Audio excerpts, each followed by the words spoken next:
Assalamualaikum warahmatullahi wabarakatuh. Sebelumnya perkenalkan, nama saya Nurul Puada. Saya dari kelas B3 Prodi Manajemen dengan nomor NPM 112111018, di mana saya akan memaparkan tentang CSR atau Corporate Social Responsibility. Sebuah perusahaan akan melakukan segala upaya agar dapat menaikkan citra perusahaan.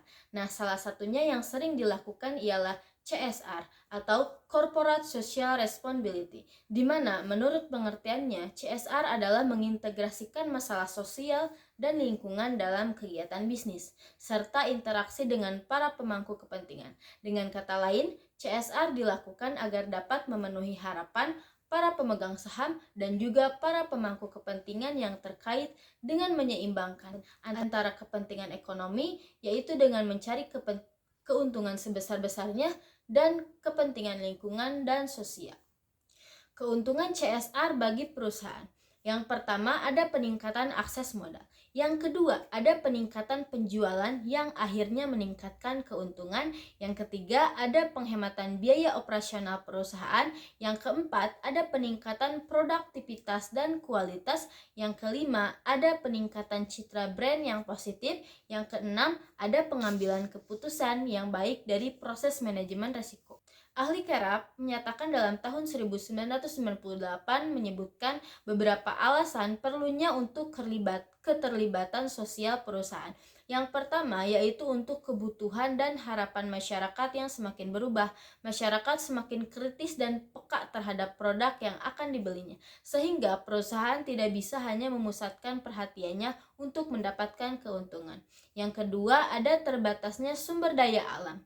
Bisnis diharapkan untuk tidak hanya mengeksploitasi sumber daya alam yang terbatas, namun juga memelihara dan menggunakan sumber daya secara bijak. Yang ketiga, ada lingkungan sosial yang lebih baik. Lingkungan sosial akan mendukung keberhasilan bisnis untuk waktu yang sangat panjang. Semakin baik lingkungan sosial, dengan sendirinya akan ikut memperbaiki iklim bisnis yang ada. Misalnya, dengan semakin menurunnya tingkat pengangguran dengan memberdayakan sumber daya manusia yang ada di lingkungan sekitar. Yang keempat, ada perimbangan tanggung jawab dan kekuasaan. Kekuasaan yang terlalu besar jika tidak diimbangi dan dikontrol dengan tanggung jawab sosial akan menyebabkan bisnis tersebut menjadi kekuatan yang bisa merusak masyarakat. Nah, yang kelima ada keuntungan jangka panjang. Keuntungan jangka panjang dengan tanggung jawab dan keterlibatan sosial, terciptanya suatu citra positif di mata masyarakat karena terciptanya iklim sosial politik yang kondusif bagi kelangsungan bisnis perusahaan.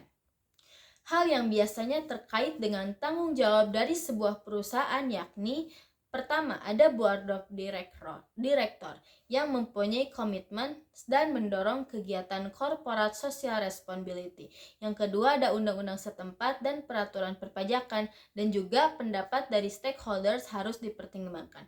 Yang ketiga, ada kegiatan ekonomi sosial dan kinerja lingkungan serta akibatnya diawasi dan dilaporkan ke publik, dipandang dari segi etika. Memang tanggung jawab sosial perusahaan atau CSR tidak hanya sekedar mengangkut pengembangan komunitas atau community development, ataupun hanya untuk sekedar kegiatan sosial. Tidak lebih dari itu, CSR seperti memperlakukan karyawan dengan baik dan tidak diskriminatif serta tidak melanggar HAM. Trevino dan Nelson yang mengkonsepkan CSR sebagai piramid yang terdiri dari 4 macam tanggung jawab yang harus dipertimbangkan. Yang pertama ada ekonomi, hukum, etika, dan berperi kemanusiaan. Yang pertama ada tanggung jawab ekonomi, di mana tanggung jawab ekonomi ini merujuk pada fungsi utama bisnis sebagai produser barang dan jasa yang dibutuhkan oleh konsumen dengan menghasilkan laba yang dapat diterima. Artinya, laba yang dihasilkan harus sejalan dengan aturan dasar masyarakat. Masalah tanggung jawab merupakan hal yang dianggap paling krusial karena tanpa adanya kelangsungan tanggung jawab finansial, hal yang lainnya dapat menjadi hal yang diragukan oleh masyarakat. Yang kemudian ada tanggung jawab etis, di mana tanggung jawab etis mencakup tanggung jawab secara umum, karena tidak semua harapan masyarakat telah dirumuskan ke dalam hukum. Etika bukan hanya sesuai dengan hukum, namun juga dapat diterima secara moral.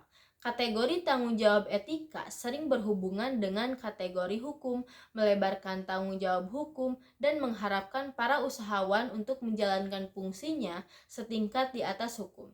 Etika bisnis mencakup cara organisasi bisnis menjalankan kewajiban hukum dan etika mereka. Yang terakhir ada tanggung jawab berperikemanusiaan, di mana tanggung jawab ini terhadap sesama mencakup peran aktif perusahaan untuk memajukan kesejahteraan manusia. Kotler and Lee mengidentifikasi 6 pilihan program bagi perusahaan untuk melakukan inisiatif dan aktivitas yang berkaitan dengan berbagai masalah sosial, sekaligus sebagai wujud komitmen dari tanggung jawab sosial perusahaan. Nah, ke-6 inisiatif sosial tersebut yaitu ada case promotion, dalam bentuk memberikan kontribusi dana atau penggalangan dana untuk meningkatkan kesadaran akan masalah-masalah sosial tertentu seperti bahaya narkotika. Kemudian ada cause-related marketing. Bentuk kontribusinya yaitu dengan menyisihkan sepersekian persen dari pendapatan sebagai donasi bagi masalah sosial tertentu untuk periode waktu tertentu atau produk tertentu. Yang ketiga, ada corporate social marketing. Di sini perusahaan membantu pengembangan maupun implementasi dari kampanye dengan fokus untuk merubah perilaku tertentu yang mempunyai pengaruh negatif, yang misalnya seperti kebiasaan berlalu lintas yang beradab. Kemudian yang keempat ada corporate philanthropy, adalah inisiatif perusahaan dengan memberikan kontribusi langsung kepada suatu aktivitas amal, lebih sering dalam bentuk donasi ataupun sumbangan tunai. Yang kelima ada community volunteering. Dalam aktivitas ini, perusahaan memberikan bantuan dan mendorong karyawan serta mitra bisnisnya untuk secara sukarela terlibat dan membantu masyarakat setempat. Nah, yang terakhir ada socially responsible. Nah, yang terakhir ada socially responsible business practice. Nah, ini adalah sebuah inisiatif di mana perusahaan mengadopsi dan melakukan praktik bisnis tertentu serta investasi yang ditujukan untuk meningkatkan kualitas komunitas dan melindungi lingkungan. Nah, setelah kita bahas CSR, yaitu kita lanjut ke bentuk-bentuk implementasi. Yang pertama ada konsumen. Bentuknya yaitu penggunaan material yang ramah lingkungan, tidak berbahaya, serta memberikan informasi dan petunjuk yang jelas mengenai pemakaian yang benar atas produk-produk perusahaan, termasuk informasi atas suku cadang dan pelayanan purna jualnya, serta informasi lain yang harus diketahui konsumen. Yang kedua, ada karyawan dalam bentuk persamaan hak dan kewajiban atas seluruh karyawan tanpa membedakan ras, suku, agama, dan golongan. Karyawan mendapat penghargaan berdasarkan kompetensi dan hasil penilaian prestasinya.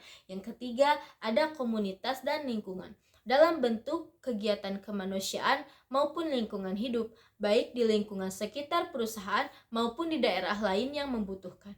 Kegiatan terhadap komunitas ini antara lain berupa kegiatan donor darah dengan melibatkan seluruh karyawan yang memberikan bantuan kepada daerah yang terkena musibah. Nah, yang terakhir ada kesehatan dan keamanan dalam bentuk penjagaan dan pemeliharaan secara rutin atas fasilitas dan lingkungan kantor sesuai petunjuk dan instansi terkait. Nah, sekian dari saya, semoga bisa bermanfaat. Wassalamualaikum warahmatullahi wabarakatuh.